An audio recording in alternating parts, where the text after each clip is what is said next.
Over to you, Nathan. Excellent. Thanks, Ollie. Hi, everyone. Good morning. My name's Nathan Kelleher. I'm founding partner of True Altitude. Just a bit of background, True Altitude, if you haven't heard of us, we've been around approximately about 4 years. My business partner, Darko, and I started it off the back of an exit from a tech business called Tamando, which was founded out of Australia, was in the e-commerce logistics space.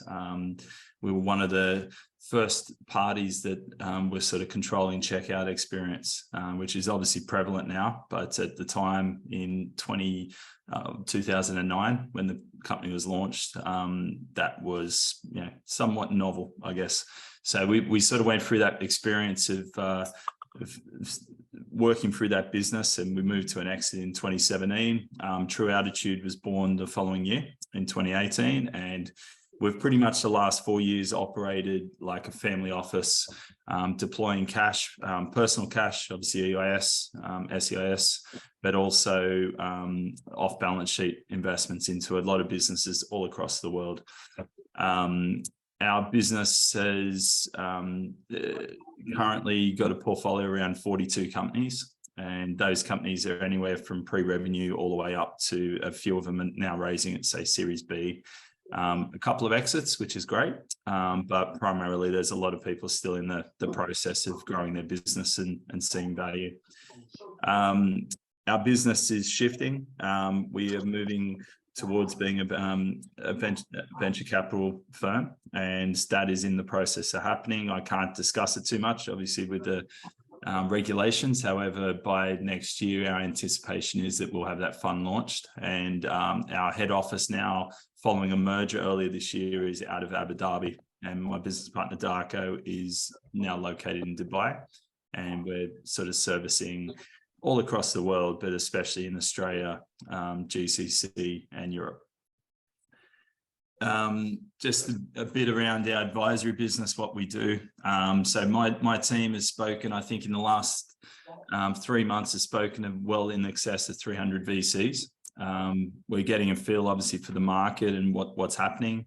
This year's been quite crazy, and we're sort of just getting a feel for where everyone's at. So a lot of what I'll be discussing today is off the back of learnings that we've had there, and obviously many conversations we've had with founders who we work with in our advisory business.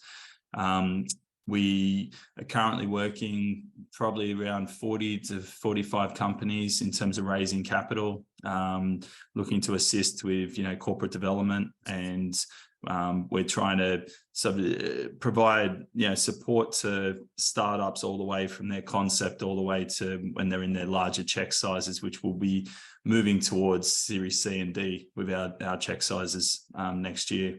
So we've got quite a diverse area. In terms of our investments, heavily tech focused, focused in e-commerce logistics. Initially, we've moved a lot more into B2B SaaS and fintech, and we've got certainly the companies we work with cover a variety of industries. I'll touch on it today, but areas like sustainability has become obviously a lot more prevalent than it was when we started the business, and just looking at different ways that people can improve life, whether that's future work or just work-life balance. A lot of startups in that space. Looking at the different markets, as I mentioned, we're covering across a variety of different markets at the moment, and there is certainly where I guess during the pandemic everything started to merge into a global community. I guess everyone's starting to pull back into each of the markets and understanding. The UK, as we know, the UK's just shifted in changing their SEIS and EIS laws, and obviously what's going to happen next year, doubling or almost doubling the EIS allowances is going to have a massive impact on the way businesses are fundraising next year. So it would be good to discuss that today. You probably pick up from my accent, Australian. So obviously we've got a team in Australia. Where Australia's going, I think the last 5 years, the Australian market has completely shifted. Like we had to leave to get a check. we really did. And there has been a significant uptick, and one of the largest funds down there just raised $1 billion fund, which was unheard of in Australia.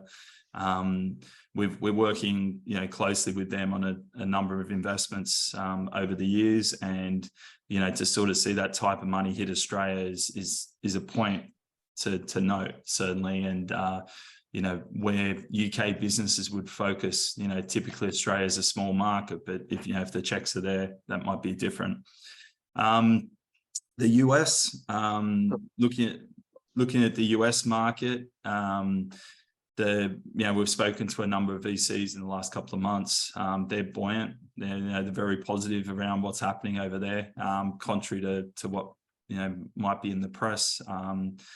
The US funds seem to be weathering a lot more of the storm than what we're seeing obviously in Europe. So we're certainly seeing that. And then I guess now that we're in the GCC and UAE especially, there is a growing excitement about over there. They're not seeing recession. They're not seeing any of those type of words. And the word coming back from our business partners over there is that it's starting to grow. It's been a region where it's been difficult to get startups up and running, but it certainly is impact. My business partner Darko, I think, attended 15 startup or investment events in the last 3 weeks. So it's absolutely ridiculous over there at the moment. So that's kind of an overview, obviously, where we're sort of playing and what we're seeing in the world. I touched on the fact of the EIS changes. I think it'd be difficult not to discuss that when we're talking about the UK and sort of what's happening in the market. The EIS has been a huge part of our business, in terms of our investment. We've done a considerable amount of investment into the EIS area. Obviously, the tax benefits are great, for everyone, but also for the startup community. And, we spend a lot of time, talking to people, VCs across the world, expressing, how the UK is really supporting and trying to help businesses grow in this market. The pandemic saw an astounding number of businesses start up. I guess people locked in their houses or, with the furloughs and the such, people were very ambitious. But I guess what we're seeing now is, as the market gets a bit more difficult, is there's a lot of businesses that are needing to raise. And we've seen more impact on startups and people coming looking for cash than we have for the last 4 years in the last 6 months. So it certainly has made a change. Just looking at sort of what the last couple of years have been. I think in terms of it's unprecedented amount of challenges, for startup founders. If you look at the UK just by itself, we've seen Brexit. Brexit was, game shifting for not only the UK, but the world. I've come from a logistics background. I'm still very heavily involved with, dealing with the logistics community. Brexit saw a seismic shift for them in terms of what impact it had. But if we're looking at UK businesses, suddenly, you're not part of Europe, things like duties and taxes became a factor again. We're an investor in a duties and taxes business, and they've, it was pretty much gold for them in terms of, getting to market and making, relevance for their product. But, that came with Brexit, followed by, pandemic, made a massive change. The political environment in the UK has been crazy in the last 12 months. It sort of mirrors back to when before I left Australia, changes in leadership, overnight, multiple leaders in the last, 3 to 4 months. It's disruptive for a market, and it's tough to, as a startup founder, to be able to understand sort of what's going to be happening. Different policy changes. You're trying to run a business here. I think obviously we have the passing of the Queen and the impact there that was seen around the world, and now we're seeing things such as rolling strikes. There's been strikes all through the UK, and they continue to happen. Royal Mail, I know, has been looking at strikes, continuous rolling strikes as well. That impacts massively on startup founders. And the things such as the energy crisis and severe changes in workplace, I think is a huge thing as well.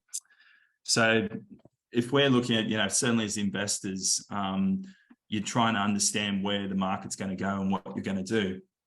It's difficult to sort of understand where you want to put your cash and, what the changes are going to be. And just with all of those, changes in the last 3 to 4 years, I think the startup community, certainly from a VC point of view, has shifted. There's been a lot more focus now on future work, sustainability, energy efficiency, things such as alternative fuels, or even if you look from a tech perspective, the shift to understanding how you can use, say, low code, no code, for example, on how that can be an impact on how you build your technology. When we sold our business, I think the valuation when we sold was in excess around 100, 150. I reckon 70% of what we took in was spent on tech. And what I'm seeing a massive shift now is that companies don't have to do that. There is low code, no code. You can adjust how you're spending that money to build platforms or build technology. And that's just a shift in the last, 10 years. It's been a huge difference. Looking at where one of the factors last year was the changes in investment and the valuations. So we saw it, especially coming from the logistics side. There was an insane amount of money spent on purchasing or valuing businesses. Quite a few of my mates who sold their business in the last couple of years in sort of the e-commerce logistics space got ridiculous valuations. Like some of those were 20, 30 times, that was unheard of, obviously, in that space. But I think the pandemic created a weird environment where people felt that they had to go and grab, there was a land grab there. And certainly in the e-commerce space, because, the volume of orders and spend went through the roof, that created a ridiculous perception that was going to hang around, and it hasn't the last couple of years. It's gradually the volumes dropped again. But just looking at, I just grabbed some numbers, like the European venture volume went basically from, was it 2019, it was at 40 billion that was spent. And in 2021, that went to 120. So there was a triple in the amount of money deployed by venture capitals in the space of 12 to 18 months. A lot of that was spent, there's a few stories, companies like Gorillas, delivery of candy bars in 15 minutes, valuation of that business at 2.65 billion, I think it was, for a business like that. Obviously their valuation has come in a lot lower now. And I think, the amount of money that was spent the last couple of years has shifted. And I think something talk about today is the shift in perception of what value was in terms of investing money. Revenue at all costs, growth at all costs. 12 months ago, even just as close as 12 months ago was the thing. Companies were being told that was what you did to get money. There was an unprecedented number of unicorns launched, certainly in Europe.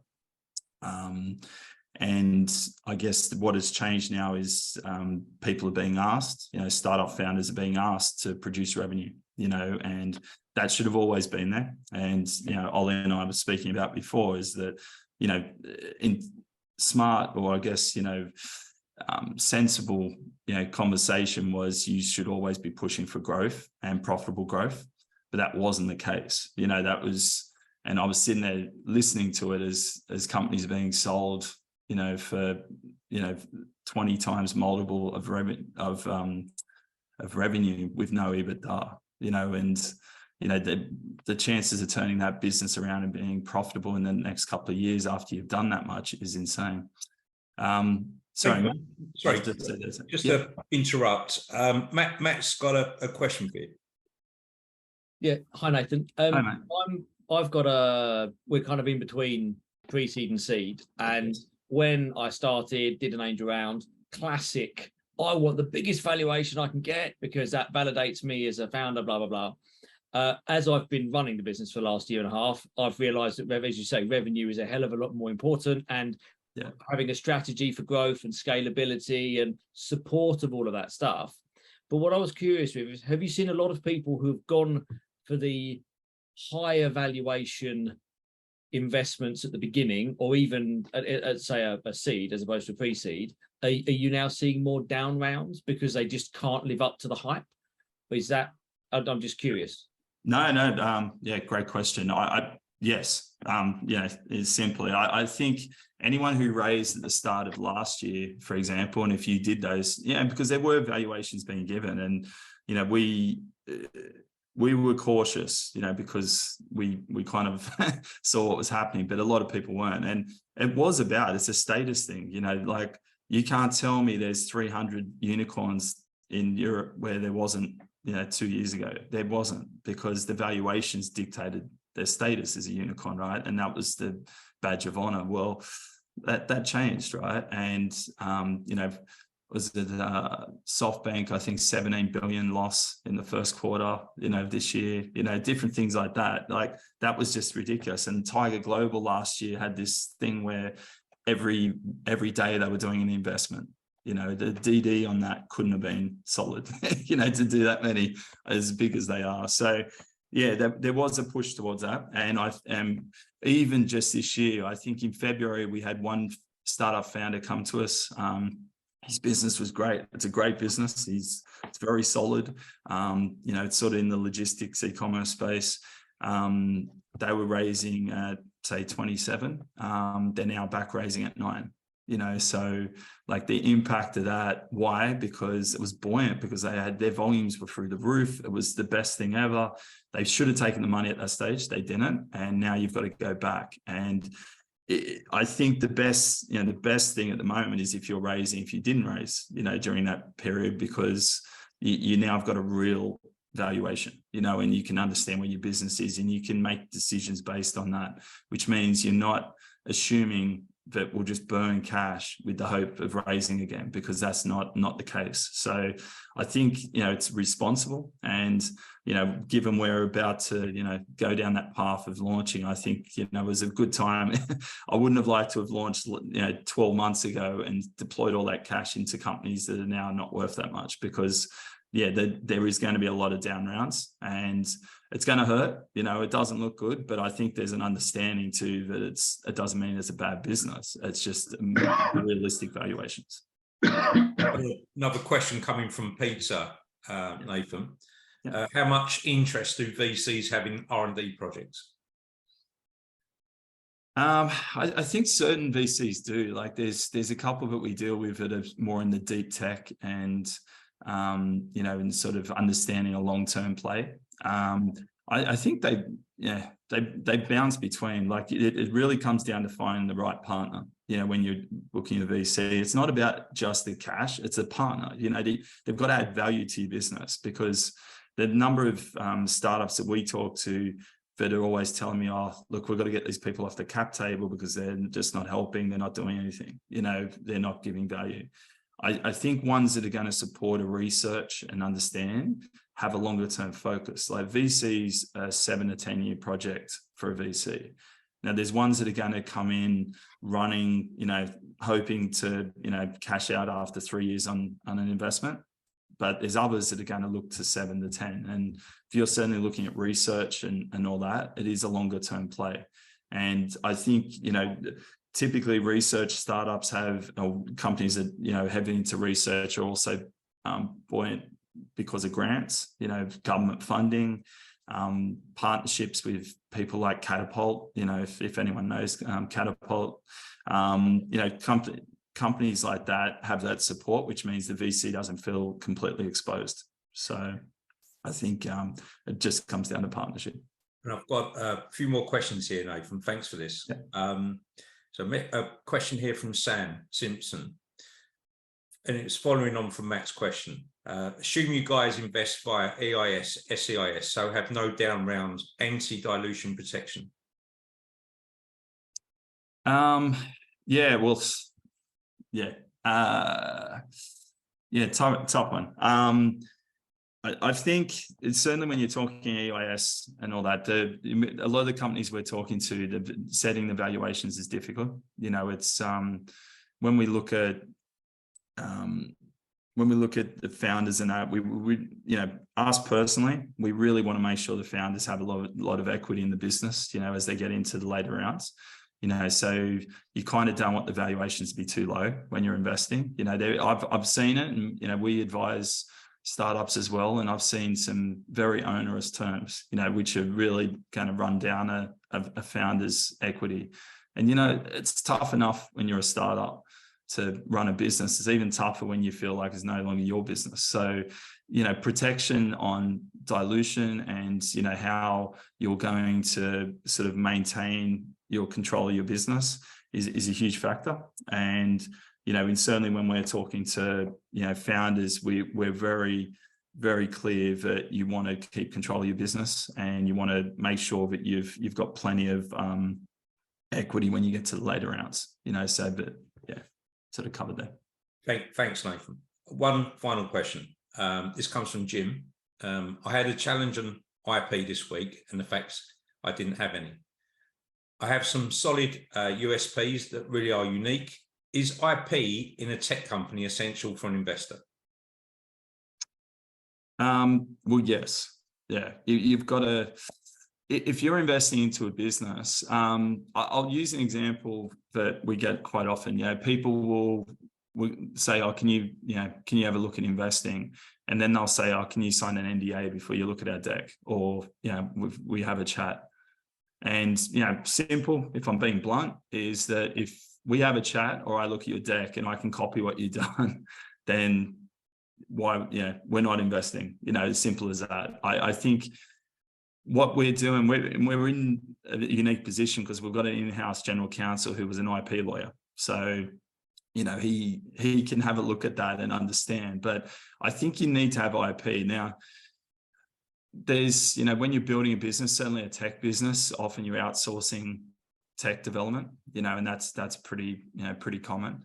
If you're building products, you need external parties to help. I think you've got to protect your IP. That is what people are buying. And, if you get to Series A, Series B, and someone's copying your business, which, if you're successful, everyone, it's a market respect that someone's going to try and copy your business. You've got to have different areas where you've got a moat around what people can do.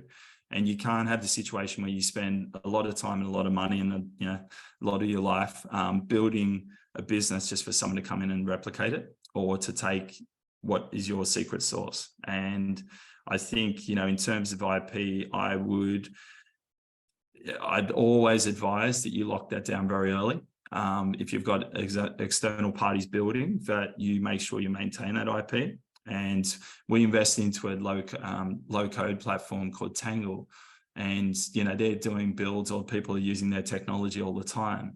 And one of the keys that is is the reason why we invest into him is that he makes sure from day one is that when you use it, your IP is yours. So regardless if you're using their technology, you keep that IP. And that is part of the reason why we did that, because we felt that was a really good way to run a business, and we thought it was very complementary to his clients. So I hope that's a long way of answering it, but IP is very important.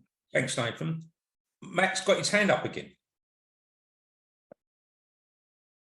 Matt's also on mute. Yeah, sorry, I was on mute. Sorry. It's a follow-on from Jim's question, actually. It's interesting, you used two different terminologies. You used IP and you used moat.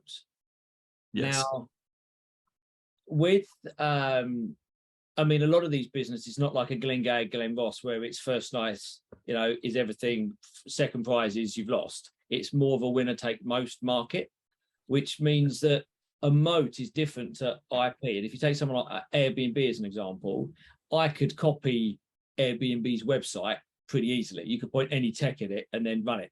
But having the build up of relationships of both sides of the marketplace, it's different. So a marketplace, would you class having the growth of both sides of the, or multi-sides of a multi-sided marketplace as IP? Because obviously that's your moat to stop someone being able to copy you.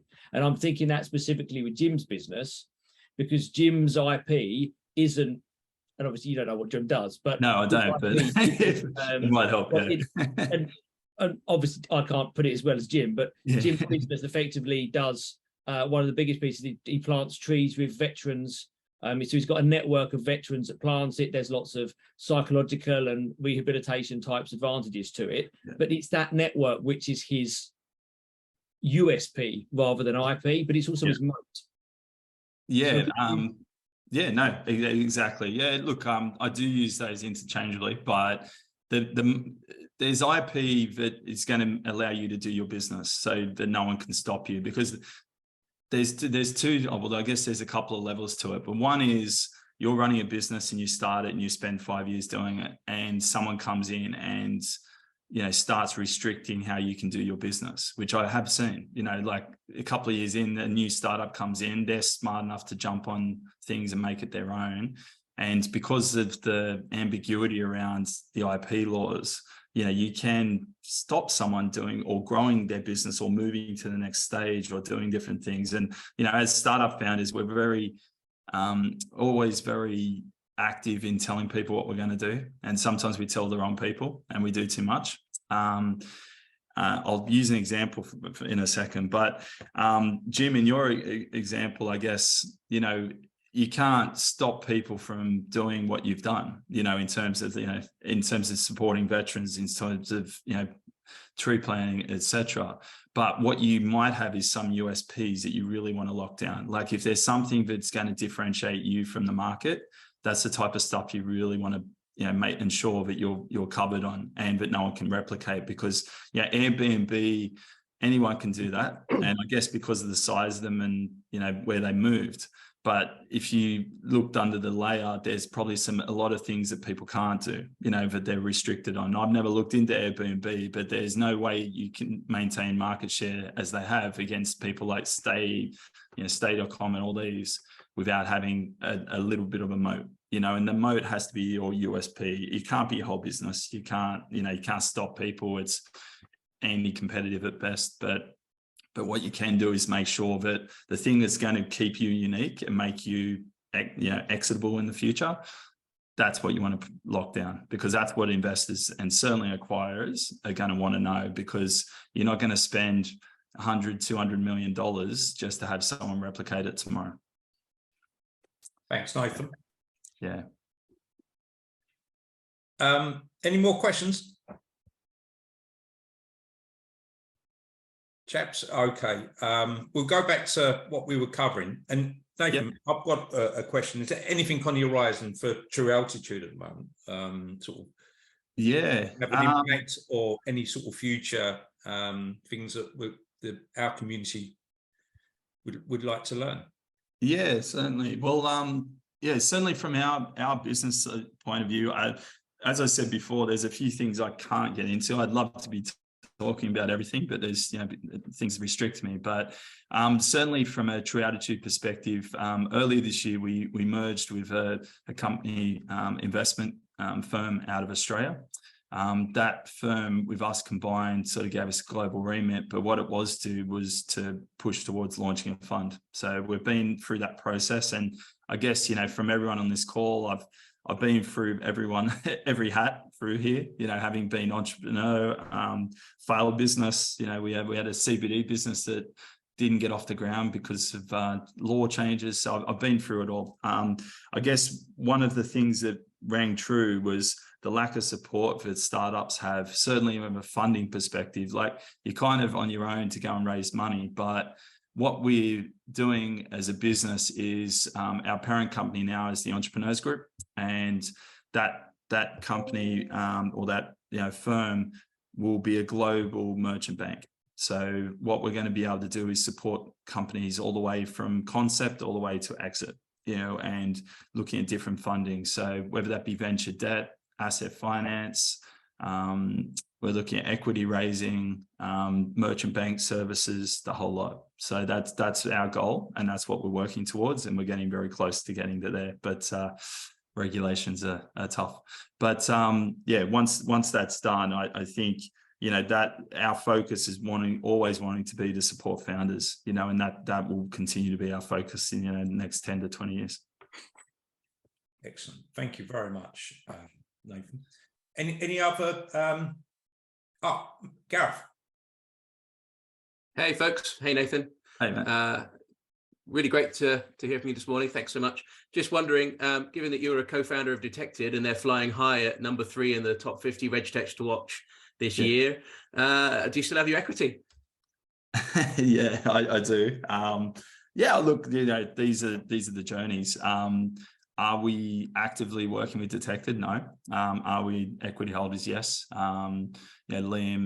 Liam Channels has done an amazing job over there, and he's pushed it. That business has shifted 4 or 5, and this is a startup. The focus of that business has shifted 4 or 5 times since the pandemic when it was launched.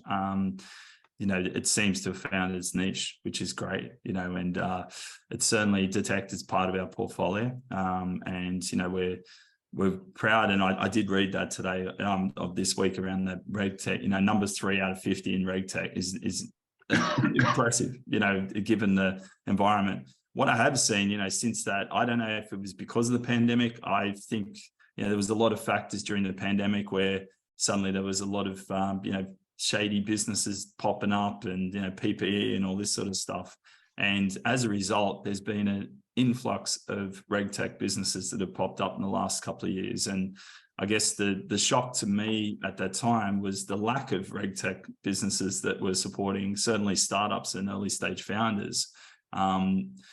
Banks weren't even doing proper KYC at that stage. So, that has certainly shifted. So it's a great market, great space. And I expect big things from that business.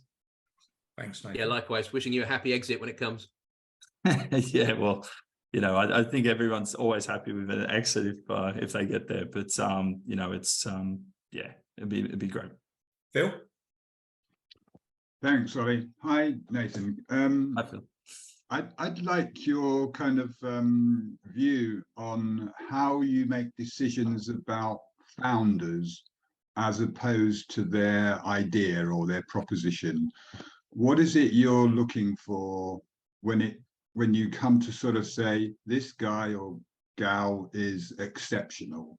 I like the idea, great market opportunity, etc., in the right sector, but what kind of judgments do you make about the person? Yeah, certainly. It's number 1 on the checklist.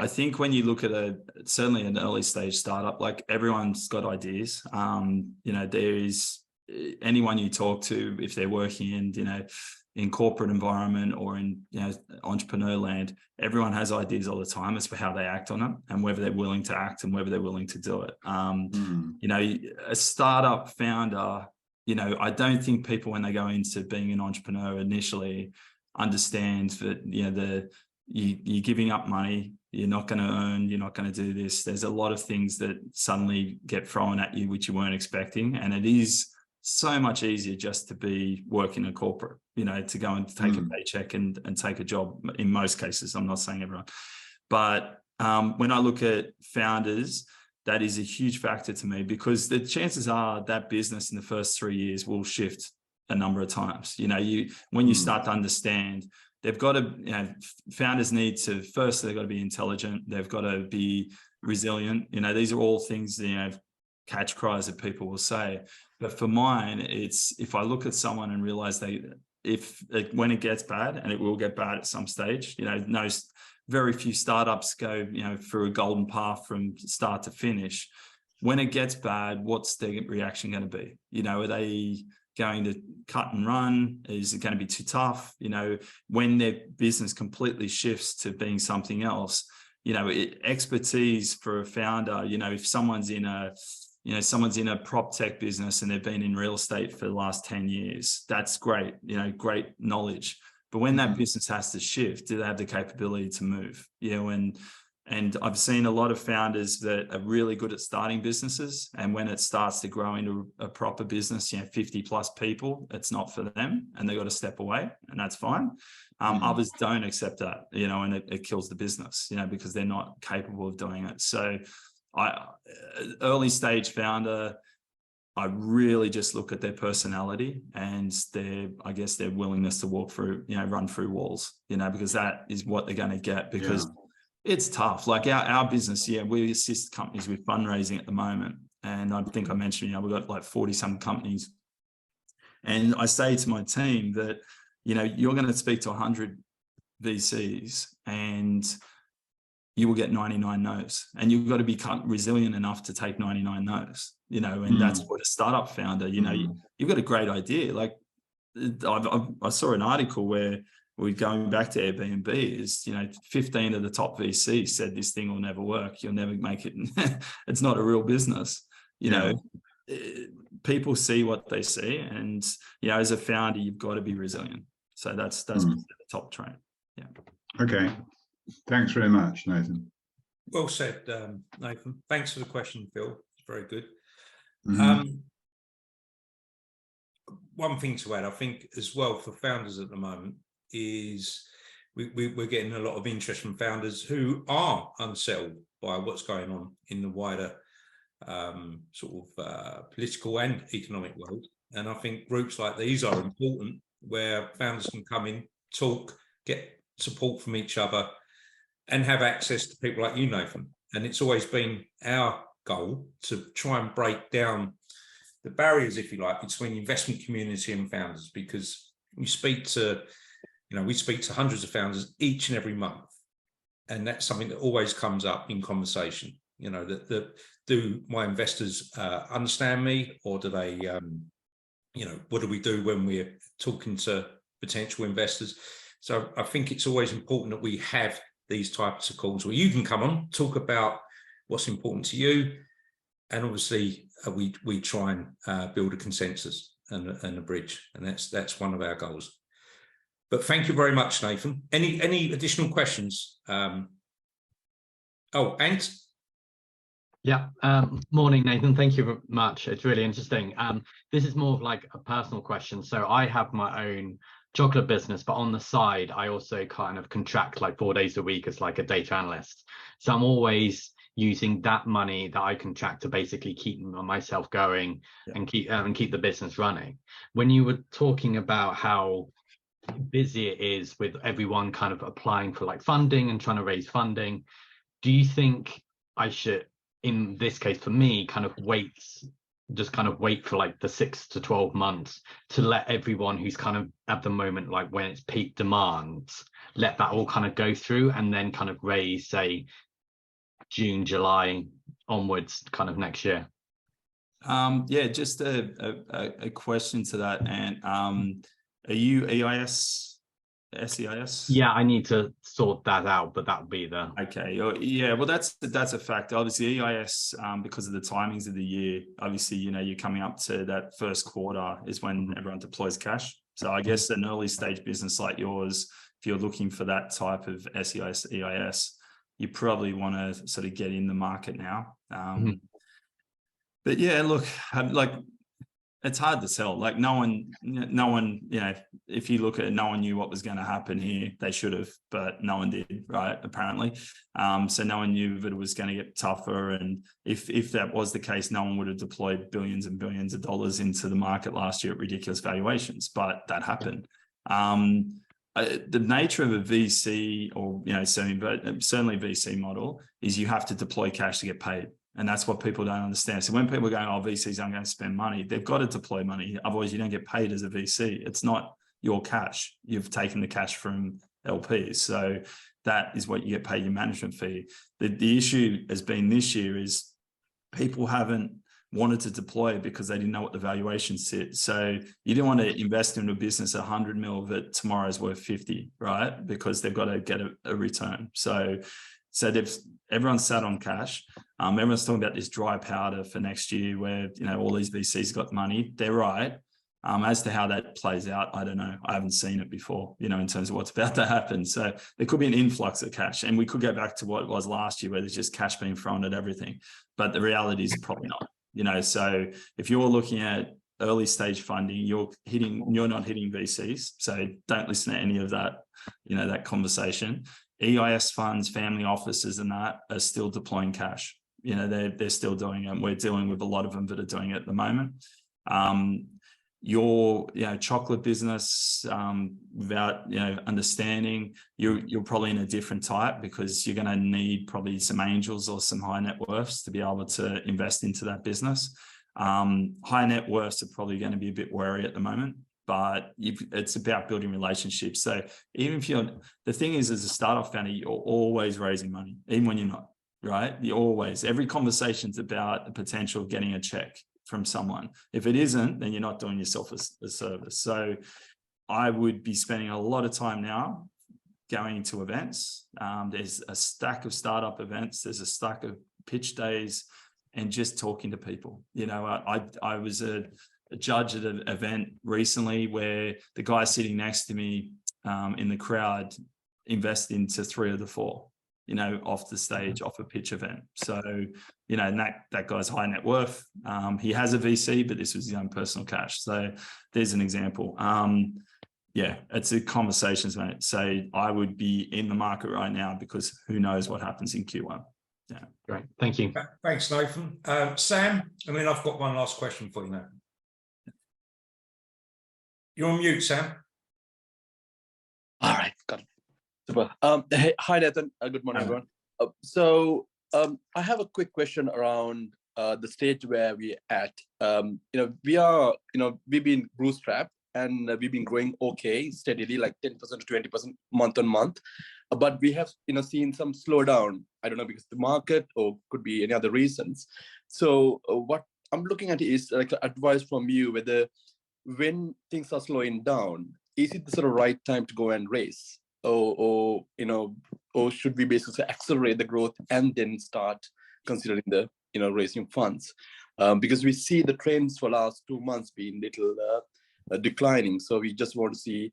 That can affect the runway as well. So what's your thoughts on that? Because you probably have an comment. Yeah, for sure. Thanks, Sam. If you can accelerate the growth without the funding, do it. Like, it's simple as that. Go for it. But look, it's tough. Like, the whole thing of fundraising from conception to exit is narrative, right? So you've got to have, it changes over a period of time, and you've got to adapt to that. But your narrative now, going to people saying, look, there's a downturn, or our business is dropping, give me cash to prop it up, is not a good story. There were people who invest like that. I wouldn't, but I think it's about where you market. So the thing is, when there's a downturn or when markets get tough, it is easy to go and raise money and easy to play in a market when it's all growth and everyone's spending and there's stuff happening. It is very difficult when it's a downturn. The smart businesses, the ones that come out of it, are the ones that actually start to build new things. So it might be new product, it's a new focus or something, or you can see where your competitors are dropping and falling down. If they start falling apart, you find a way to fix what they're broken, because you just take all their clients. That's the simplest focus. And that story, to me, is a good investment story. If you say, well, the market's down, everyone knows the market's down, it's down for everyone. But during that time, we actually made the moves to do X, Y, and Z. And as a result, when the market comes back up, we're going to be double our competitors now. That's an investment story. So, it all comes down to the narrative and the direction that you take your business. Don't let the market dictate the outcome of your business. Sure. One last question for me. If you got any founders in your own stable who feel could benefit from Start to Stand Up and what we got, please send the introductions over. We'd love to. For sure. Some of the people in your portfolios. where we can introduce all of them. Of course, anything that's going to help them grow and be better, you know. So I think, you know, it's I think a sort of question pop up, you know, what are these events? Yeah, look, yeah, always happy to discuss, you know, the ones that we're going to. We get invited to a lot. We'll get invited to a lot more. I can tell you, once the fund launches, as I say, we're going to have a lot of cousins at that point. Everyone's going to, you know, you announce a fund, everyone wants to have a chat. But the reality is that our whole premise is to help founders. You know, that's what we're doing. And, you know, there's a lot of VCs and all that have come from the banking side. You know, they've come down from investment banking and that, and obviously they've probably got a lot more capabilities in areas that I don't. But I think there's very unique in the fact that certainly for us, and, you know, as Ollie, as you were saying with your firm, is that, you know, we've come from a founder's perspective, so we understand. You know, I understand when, you know, the trials that a founder goes through. It is not just about numbers; it's also about the human aspect. It's about the market, understanding the market, and understanding you've got to shift at different stages. So I think, you know, that comes back to my early point, where finding the right people to invest into your business is sometimes the most important thing. Thank you very much. That was really good. You're going to get some big ups and love on LinkedIn today. We're going to make sure of that. And, nice. We very much appreciate that. We really certainly. And if people like, whilst I'm obviously in there, my colleague Eva from True Attitude, if you look up Eva Jabrzanska, follow her as well. She's amazing, you know, in terms of knowledge for startups and that. She's absolutely smashing it. So I'd suggest it'd be great to link in with her as well.